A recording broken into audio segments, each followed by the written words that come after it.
Hey guys, আজি বনাইছো মুৰ্গীৰ মাংস বনাইছো আজি ধনিয়াৰ পাত আৰু পদিনাৰে চাওকচোন কি বঢ়িয়া আছে কালাৰটো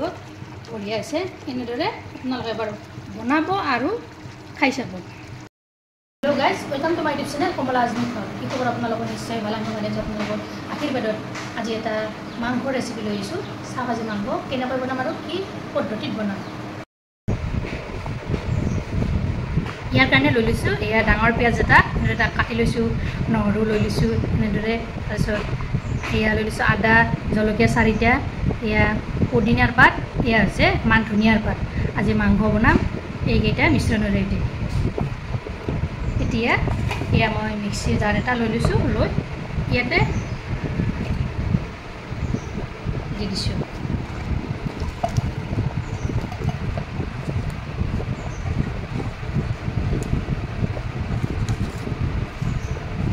মিক্সিত জাৰটোৰ গোটেইখিনি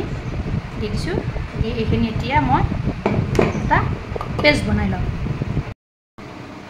ইয়াত মিক্সি জাৰটোত মই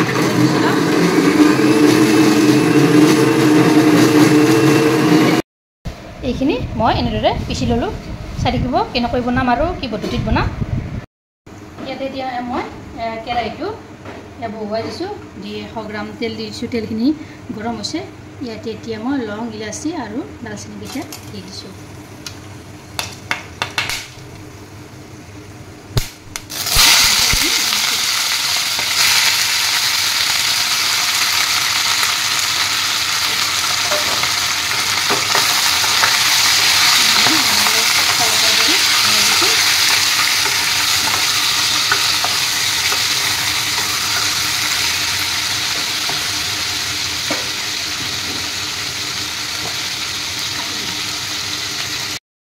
ইয়াতে এতিয়া নিমখ দিছোঁ চামুচ হালধি গুড়ি দিছোঁ চামুচ ধনিয়াৰ গুড়ি দিছোঁ চামুচ জিৰাৰ গুড়ি চামুচ জলকীয়াৰ গুড়ি দিছোঁ আধা চামুচ এইখিনিও মই এনেদৰে অলপৰ কৰি এফালৰ পৰা লৰাই যাম যাতে হালধি আৰু মছলাখিনি ভালদৰে মাংসৰ লগত মিহলি হয় এফালৰ পৰা লৰাই দি গ'লোঁ তাৰপিছত এই ঢাকনিখন মই মাৰি থৈ দিব এনেদৰে এয়া কেইমিনিটমান যোৱাৰ পিছত ঢাকনিখন মই গুচাই দিলোঁ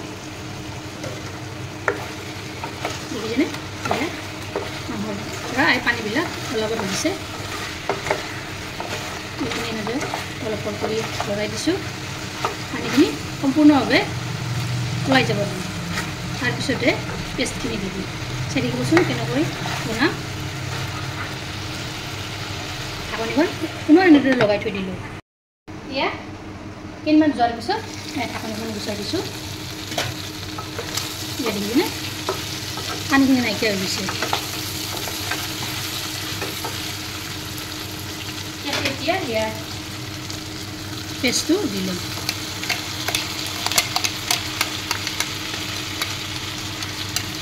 গোটেইখিনি ইয়াতে দি দিলোঁ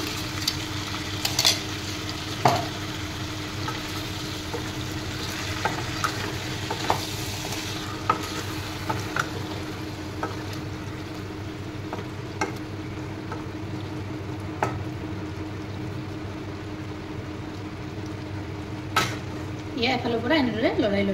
দি দিলোঁ এইখিনি এতিয়া মই ভালদৰে উতলিব দিম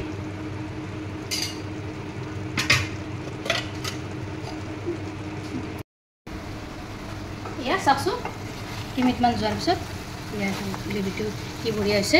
আপোনালোকে এনেদৰে এবাৰ ট্ৰাই কৰিব এয়া হৈ গ'ল মই নমাই থৈ দিলোঁ এইখিনি ভিডিঅ'টো ভাল লাগিলে লাইক কৰিব